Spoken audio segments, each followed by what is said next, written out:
హే friends, మొదటిసారి Mehab channel వీడియోస్ని వారు సబ్స్క్రైబ్ చేసుకోండి. గ్రూప్ 1 డివిజనల్ బెంచ్ కేసులో దాదాపుగా 5 రోజుల నుంచి ఈ యొక్క వాదనలు అయితే జరుగుతుంది. ఈ వాదనలు కూడా గ్రూప్ 1 రీమెయిన్స్కు దారితీస్తాయా, లేకపోతే గ్రూప్ 1 ప్రిలిమ్స్కు దారితీస్తాయా అన్న దానిపైన మనం మాట్లాడుకునే ముందు ఒక చిన్న అనౌన్స్మెంట్.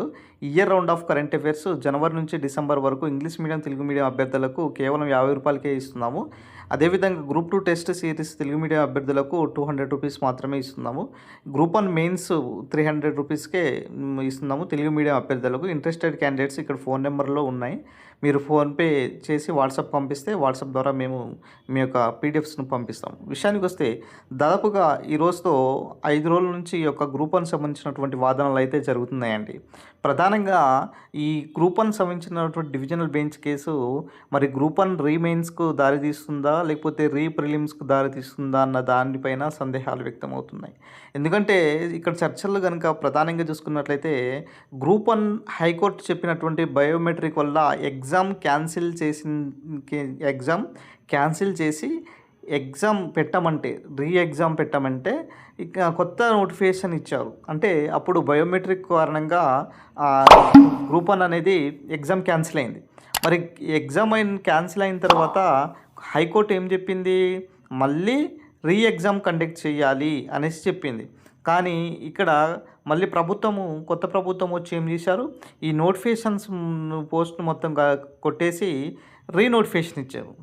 కొన్ని పోస్టులతో కలిపి నోటిఫికేషన్ ఇచ్చారు. అంటే కోర్టు ఇచ్చిన తీర్పును వీళ్ళు సరిగా పాటించలేదు అనేసి ఈరోజు వాదనలు అయితే ప్రధానంగా జరగడం జరిగిందండి. దాదాపుగా ఈ మధ్యాహ్నము లంచ్ అవర్ దాకా ఇదే కొనసాగుతుంది. దీనిపైనే హైకోర్టు పైన గౌరవం ఉండదా, హైకోర్టు ఇచ్చే తీర్పు పైన గౌరవం ఉండదా, మరి ఎగ్జామ్ కండక్ట్ చేయమంటే నోటిఫికేషన్ ఎలా ఇస్తారు అనేసి ప్రధానమైనటువంటి డిమాండ్ అండి ఇప్పుడు జరుగుతుంది.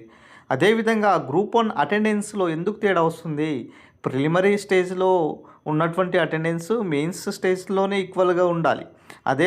అట్లాగే కానీ 2-3 సార్లు వేరు అటెండెన్స్ ఎట్లా వస్తుంది అనేసి ఇక్కడ ప్రధానంగా ఇది కూడా చర్చ జరుగుతుందండి. సో ఈ వాదనలు వింటుంటే మరి బహుశా గ్రూప్ 1 రీమెయిన్స్ ప్రిలిమ్స్ అన్నట్టుగా జరుగుతున్నటువంటి సిచ్యువేషన్స్. అదేవిధంగా పేపర్ వాల్యుయేషన్ గురించి అడుగుతున్నారండి ప్రధానంగా. ఇక్కడ ఇంకోటి ఏంటిదంటే పేపర్ వాల్యుయేషన్స్ మరి గతంలో మేము ప్రొఫెసర్లతో దిద్దించాము, గవర్నమెంట్ ఎంప్లాయీస్తో దిద్దించాము అనేసి చెప్పారు.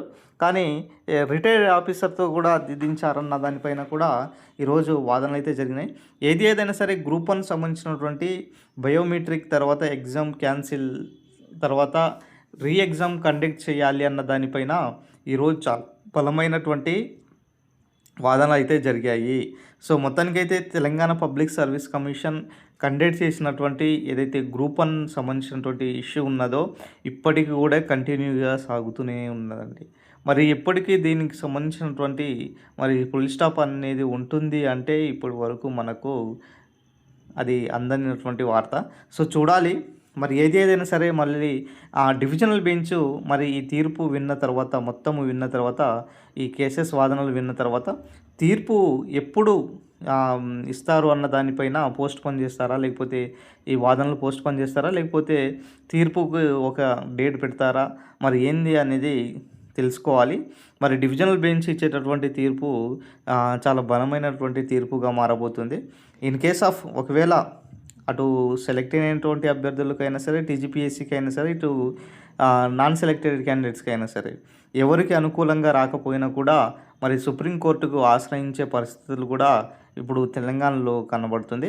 సో ఏదైనా సరే మనకు గ్రూప్ 1 డివిజనల్ బెంచ్ కేసు అది తొందరగా కంప్లీట్ అయిపోతే కొత్త అభ్యర్థులకు కొత్త నోటిఫికేషన్స్ ఇచ్చే అవకాశాలు కూడా ఎక్కువ కనబడుతున్నాయి. సో ఇదే ఈరోజు సంబంధించినటువంటి గ్రూప్ 1 డివిజనల్ బెంచ్ కేసు సంబంధించినటువంటి అప్డేట్. వీడియో నచ్చిన లైక్ చేయండి, షేర్ చేయండి, సబ్స్క్రైబ్ చేసుకోండి సార్.